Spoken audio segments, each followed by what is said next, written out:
दोस्तों, आप सभी का स्वागत आपके YouTube channel online teaching NVP sir में। आज हम आपके लेके हैं कक्षा 10 की गणित है दो घात समीकरण की प्रश्नावली 4.4। इसमें हम आपको क्वेश्चन नंबर 3 से क्वेश्चन नंबर 5 तक के क्वेश्चन कराने वाले हैं।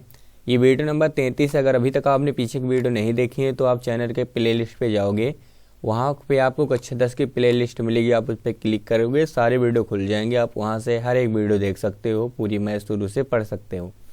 इस चैनल पे आपको 9 से 12 तक की मैथ पढ़ाई जाती है। अगर आप मैथ पढ़ना चाहते हो भी बहुत ही अच्छे से टॉपिक वाइज से, तो इस चैनल को जरूर सब्सक्राइब कीजिएगा और साथ में बेल वाला बटन दबा लीजिएगा, जिससे कि आने वाली हमारी हर वीडियो आप तक आसानी से पहुंच सके।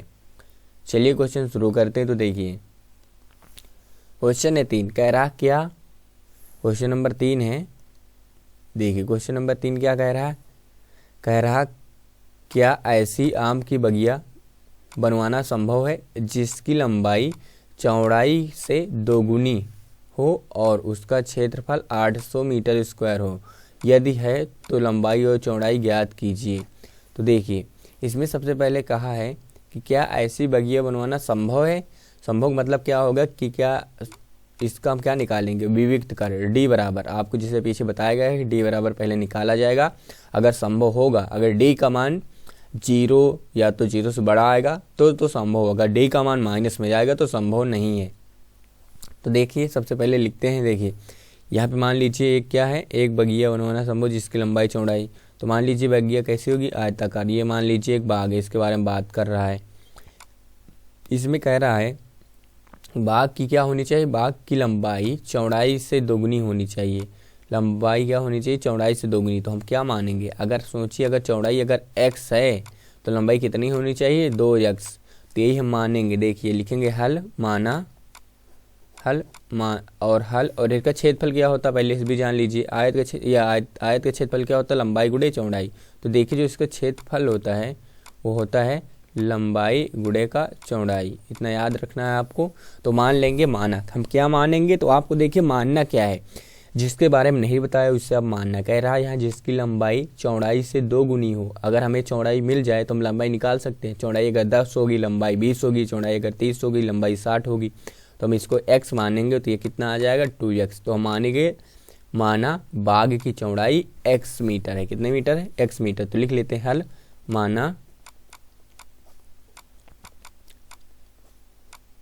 बाग की चौड़ाई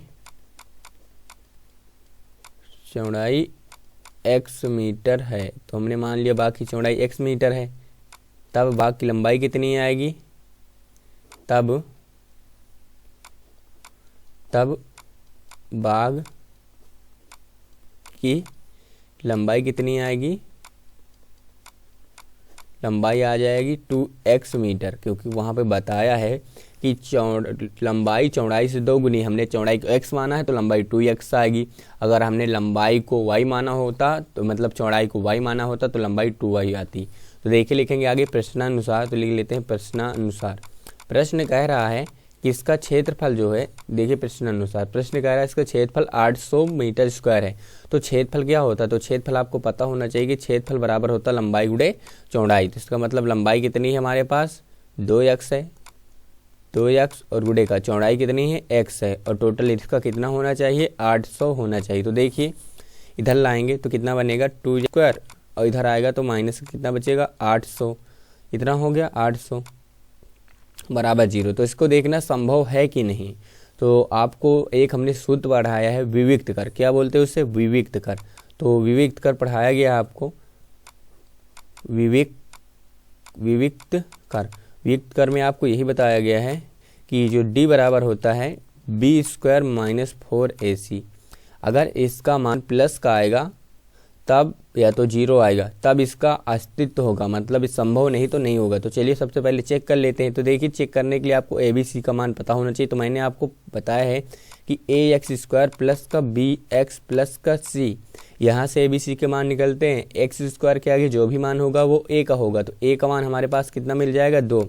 और x के जितना भी आगे होगा c का मान होगा। तो कहीं इसमें x दिख रहा है, नहीं है, तो इसका मतलब b का मान 0 रखेंगे। b का मान कितना 0 रखेंगे, 0। उसके बाद c का मान जो सिंपल है वो c का मान, तो c का मान कितना है, 800।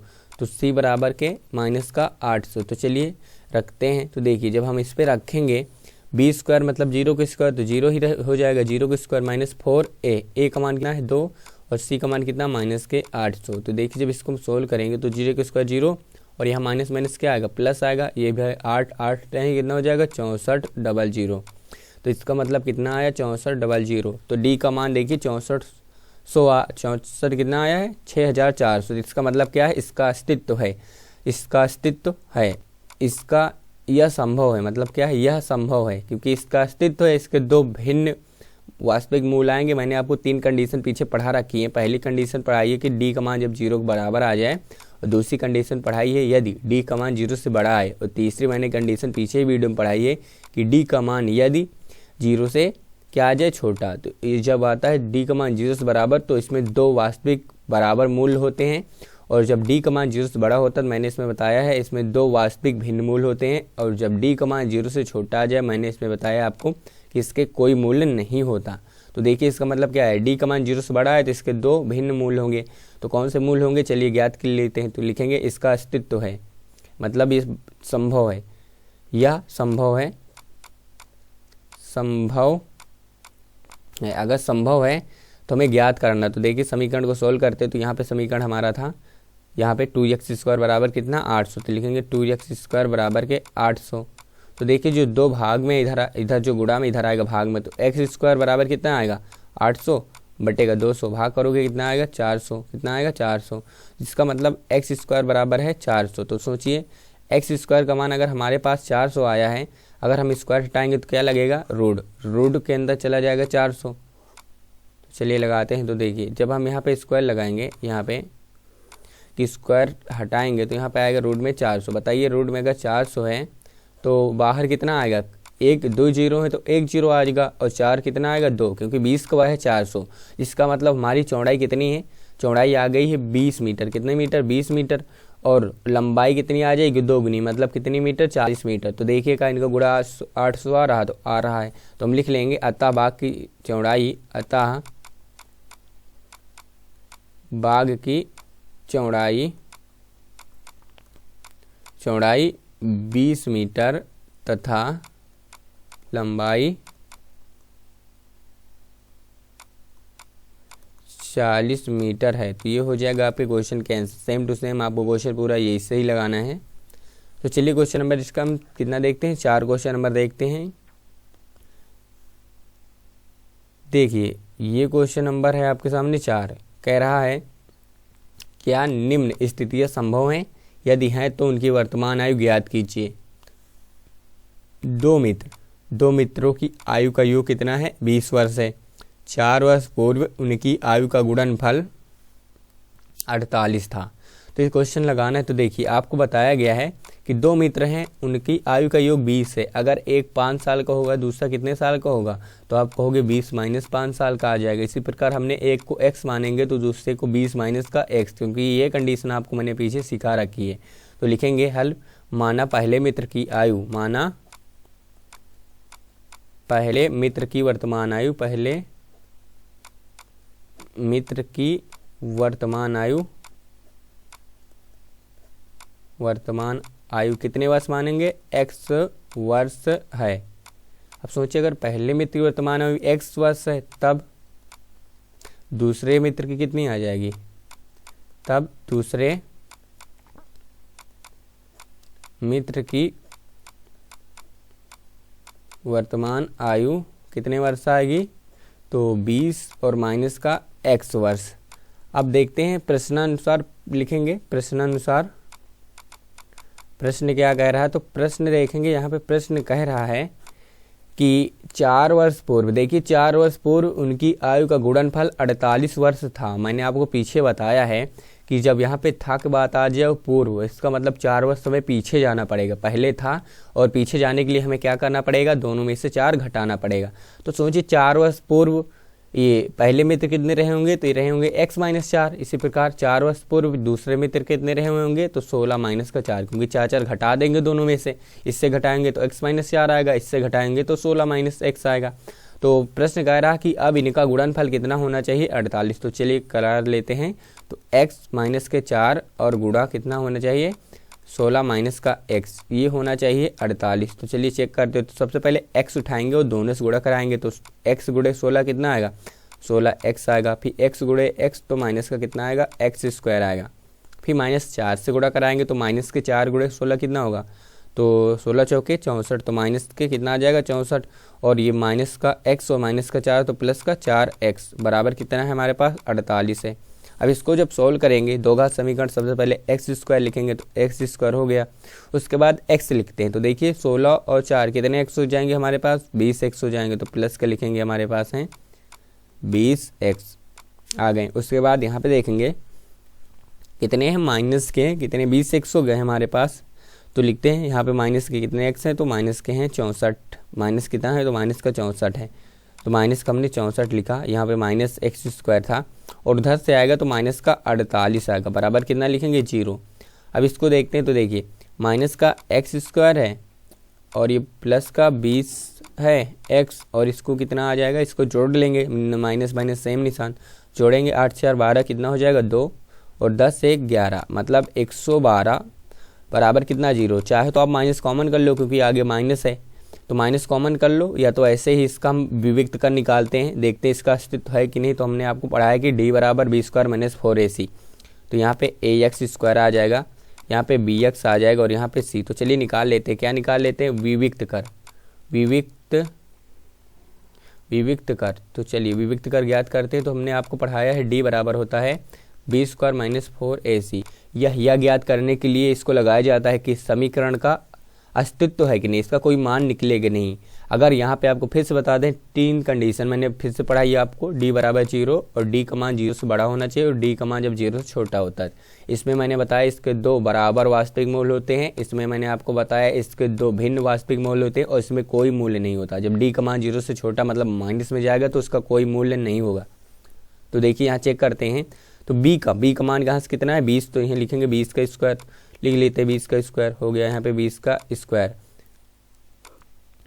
तो लिख लेते कितने का स्क्वायर 20 का स्क्वायर, d बराबर है 20 का स्क्वायर। उसके बाद देखिए माइनस है 4 है, लिख लिया मैंने। a का मान कितना आएगा, यहाँ से a का मान निकल के आएगा माइनस का 1, तो a का मान माइनस का 1 लिखेंगे। फिर गुणे का कितना है c का मान कितना है, तो माइनस का है 112, तो लिखेंगे माइनस का 112। तो चलिए 20 का वर्ग कितना होता तो आ जाएगा 400, क्योंकि 2 का वर्ग 4, 1 0 का डबल 0। यहाँ से देखिए माइनस गुणे माइनस कितना होगा प्लस, लेकिन फिर माइनस से गुणा करेंगे तो माइनस आ जाएगा, गुणा करेंगे कितना होगा 1248 मतलब 400 कितना आ जाएगा 48 आएगा। इसको घटाएंगे, देखिए इसको घटाएंगे 400 से 448 घटाएंगे तो माइनस का 48 हमारे पास आएगा। और कौन सी कंडीशन बनी है, तीसरी कंडीशन बनी, अतः इसका कोई मूल्य नहीं होगा, अतः इसका कोई मूल्य नहीं होगा, कोई मूल्य नहीं होगा, नहीं होगा, अतः यह संभव नहीं है, अतः यह संभव नहीं है लिख देंगे, क्योंकि यहाँ पूछा गया था संभव है कि नहीं, तो अतः यह संभव नहीं है। तो हो गए आपके, अब संभव नहीं है तो आगे इस क्वेश्चन को सोल्व नहीं कर सकते, इसका कोई आंसर नहीं आने वाला, तो इतने पे इसको छोड़ देंगे तो आपको आ गई होगी पूरी बात समझ में। तो चलिए इसका क्वेश्चन नंबर 5 देखते हैं। देखिए क्वेश्चन नंबर 5, क्वेश्चन नंबर 5 कह रहा है क्या परिमाप 80 मीटर तथा क्षेत्रफल कितना 400 मीटर स्क्वायर में एक पार्क को बनवाना संभव है, यदि है तो लंबाई और चौड़ाई ज्ञात कीजिए। तो मान लीजिए एक पार्क है, ये इसके बारे में बताया गया है, एक मान लीजिए पार्क है, कह रहा है लंबाई और चौड़ाई। पार्क में क्या होता है लंबाई चौड़ाई, क्योंकि पार्क एक आयताकार होता है, आयत का मतलब आपको बताया गया कि आमने सामने एक भुजा बराबर होती है। अगर इसको आप y मानोगे तो ये भी y आएगा, अगर x को मानोगे तो ये भी x ही रहेगा, क्योंकि आमने सामने बराबर होता है, वही होता क्या आयताकार, क्योंकि पार्क एक आयताकार होगा, वर्गाकार भी हो सकता है, आयताकार है। अगर इसमें देखेंगे तो परिमाप की बात किया गया 80, तो इसका परिमाप क्या होता है, परिमाप को मैंने आपको पीछे पढ़ाया है कि परिमाप को होता है सभी भुजाओं का योग, क्या होता है सभी भुजाओं को जोड़ लो, चली गई दूरी परिमाप होता है। तो इसमें देखोगे तो 2x और प्लस का 2y, तो हम 2 बाहर कर लेंगे तो इसका जो परिमाप आएगा 2 × x प्लस के y। और क्षेत्रफल क्या होता है, तो लंबाई गुणे चौड़ाई, तो यहाँ पे क्षेत्रफल भी लिख लेते हैं। तो जो क्षेत्रफल होता है वो लंबाई मतलब x गुणे चौड़ाई मतलब क्या होता है y, तो हमारा ये क्षेत्रफल होगा। तो देखते हैं, मान लेते हैं तो चलिए मानते हैं इसका, देखते हैं, मान लेते हैं हम दोनों मान लेते हैं। मान लेंगे चौड़ाई x है और लंबाई कितनी, चौड़ाई क्या है, चौड़ाई y मानते हैं, लंबाई x मानते हैं। तो चलिए मान लेते हैं, नहीं तो आप जैसा भी माने। चलो यहाँ जैसे हमने माना है, ये लंबाई माना है x, तो लिख लेते हैं सबसे पहले लंबाई। लिखेंगे हल, माना पार्क की लंबाई,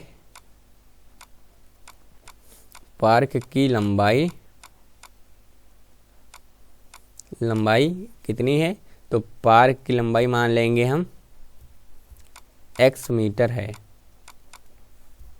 तब ये तथा अब देखिए, जब पार्क की लंबाई हमने x मीटर मान ली है यहाँ से, और मान लेंगे अब तथा पार्क की क्या, पार्क की चौड़ाई, पार्क की चौड़ाई कितने मीटर मान लेंगे, y मीटर है। तो प्रश्नानुसार इसमें हम दो समीकरण बना ले रहे हैं, आप एक भी बना सकते, एक से भी काम चल सकता है।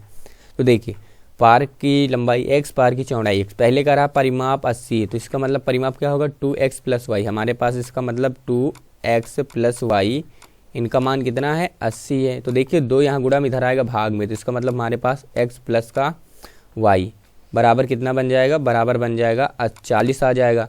आप चाहो यहाँ से एक चीज़ का मान अलग कर लो और अभी दूसरा समीकरण बनेगा उसमें रख देना, नहीं तो इतना ही पड़ा रहने दीजिए। तो देखिए, पहला समीकरण बन चुका है। दूसरा हमारे पास है कि क्षेत्रफल लंबाई गुणे चौड़ाई, वो भी कितना होना चाहिए, 400। इसका मतलब जो हमारे पास लंबाई और गुणे का चौड़ाई, इसका मान कितना आना चाहिए, 400 आना चाहिए। तो देखिए, हम यहाँ से x का मान निकाल ले रहे हैं, तो y कहाँ जाएगा, y भाग में जाएगा, तो 400 बटे का y आ जाएगा। ये बन जाएगा समीकरण 2। तो हम देखिए, समीकरण 2 का मान 1 में रख दे रहे हैं, क्योंकि x की जगह रख दें, तो लिखेंगे वही कि समीकरण 2 का मान, समीकरण 2 का मान 1 में रखने पर। तो चलिए, जब समीकरण 2 का मान 1 में रखेंगे, x की जगह रखेंगे 400 बटे का y, तो यहाँ पे x था, यहाँ पे आ जाएगा 400 और बटे का y, और आगे है प्लस का y, और बराबर कितना है, बराबर है 40। तो देखिए, इसको जब सोल्व करेंगे तो स्क्वायर हो जाएगा, इसके गुणा होगा, पूरे बटे में आ जाएगा। देखिए कितना आ जाएगा, तो गुणा होगा, 400 है तो 400 रहेगा, और प्लस का y गुणे y स्क्वायर आ जाएगा, पूरे के बटे में फिर y आ जाएगा, और बराबर कितना, 40। अब देखिए, जो y भाग में है इधर आएगा गुणा में, तो यहाँ पे आएगा 400 प्लस का y स्क्वायर बराबर के कितना, 40y। अब दो घात समीकरण आपने पढ़ा, 40y इधर आएगा, तो लिखेंगे y स्क्वायर और माइनस का 40y, और ये जो 200 है, 200 कितना, 400, तो यहाँ प्लस के बराबर कितना है, 0। तो संभव है कि नहीं, आप चेक कर लीजिए, वैसे संभव है। तो चलिए, इसको डायरेक्ट हम क्वेश्चन को सोल्व करते हैं। तो इसका हम क्या कर लेते हैं, गुणनखंड से इसको लगाते हैं। तो 400 के ऐसे गुणनखंड कीजिए कि जोड़ने में कितना आना चाहिए, 40। तो हमें 400 के ऐसे गुणनखंड करने की जोड़ने में 40 आना चाहिए। तो आपको पता है गुणनखंड कैसे करते हैं, सबसे पहले आगे कोई संख्या होती है, उसको सबसे पीछे वाली चीज़ से गुणा कराते हैं। तो आगे 1 है तो 400 का नम 400 हो गया। फिर 400 को आपको दो पार्ट में तोड़ना होगा, और इस निशान, ये जो निशान है यहाँ पे यही बताएगा कि जो आगे इसके संख्या आने वाली प्लस करने पे आने वाली है माइनस करने पे। तो देखिए, यहाँ प्लस था तो उसके आगे वाली संख्या प्लस करने पे आनी चाहिए, तो प्लस करने पे 40 आना चाहिए। इसका मतलब हम 20 गुणे 20 लिख सकते हैं, और 20 गुणे 20 400 होता है, और 20 प्लस 20 कितना होता है, 40। तो यही होगा हमारा गुणनखंड। तो इसको देखिए, लिखेंगे y स्क्वायर, 40 को लिखेंगे 20 और प्लस का 20, और बाहर लिख लेंगे y, प्लस का कितना है 400 बराबर कितना 0। तो देखिए, y स्क्वायर है, और यहाँ से माइनस का क्या आएगा 20, इधर से y तो माइनस का 20y, फिर इधर से माइनस का 20 और पीछे से y तो y आ जाएगा, और प्लस का कितना है 400 बराबर कितना है 0। तो देखिए, ये दो समीकरण हो गए हमारे पास। हम इसमें कॉमन लेंगे, तो इसमें y कॉमन लेंगे तो कितना बचेगा y, और यहाँ से y आप कॉमन लोगे तो कितना बचेगा 20 बचेगा। अब इसी प्रकार यहाँ जो निशान रहे आपको वही से कॉमन लेना है, माइनस से, तो माइनस भी देखना है, हमें इतना ही लाना है, इस ब्रैकेट में भी इतना ही लाना है। तो यहाँ मिला लेंगे, कितना ज़्यादा है आगे 20, तो इसी 20 को हम बाहर लिख लेंगे, और बस सेम टू सेम उतार देंगे। यहाँ y बचेगा, और यहाँ कितना बचेगा माइनस का फिर से 20। तो देखिए, ये जो एक ब्रैकेट में है इनको एक में कर लेंगे, और जो अलग अलग इसको भी एक ब्रैकेट में कर लेंगे। तो चलिए कर लेते हैं। तो देखिए, इसको कुछ देर के लिए इसको मिटा दे रहे हैं। अब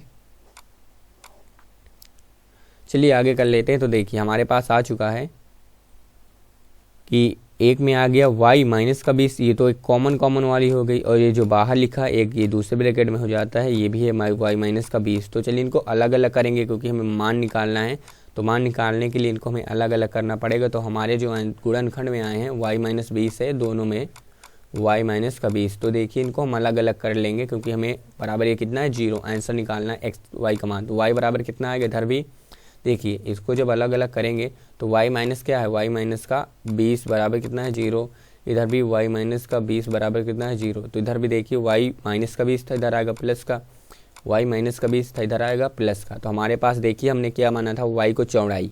तो देखिए ऊपर देखते हैं, तो देखिए y को हमने चौड़ाई माना था, तो चौड़ाई कितनी आ गई 20 मीटर। तो देखिए अगर चौड़ाई 20 मीटर आई तो इसमें हम रख देंगे मान y का मान, तो 20 से भाग करेंगे ये भी 20 आ जाएगी। तो लिखेंगे y का मान समीकरण 2 में रखने पे या तो 1 में, यहाँ भी रख सकते हैं आप y का मान, इधर ला के घटा दीजिए। तो हम चलिए लिख लेते हैं। तो देखिए y का मान समीकरण 1 में ही रख लेते हैं। समीकरण 1 में हमारा समीकरण 1 था x प्लस का y बराबर 40 था। तो देखिए 20 आया है, 20 रख लेंगे तो x प्लस के 20 बराबर के 40, और 20 उधर जाएगा माइनस का, तो 40 और माइनस का 20, और x बराबर कितना आ जाएगा 20 मीटर। तो ये भी 20 मीटर आ गए और ये भी 20 मीटर। तो लिख लेंगे अतः बाग की चौड़ाई, अतः बाग की क्या था, पार्क था, अतः पार्क देख लेते हैं, देखिए पार्क था, तो लिख लेते हैं अतः पार्क की लंबाई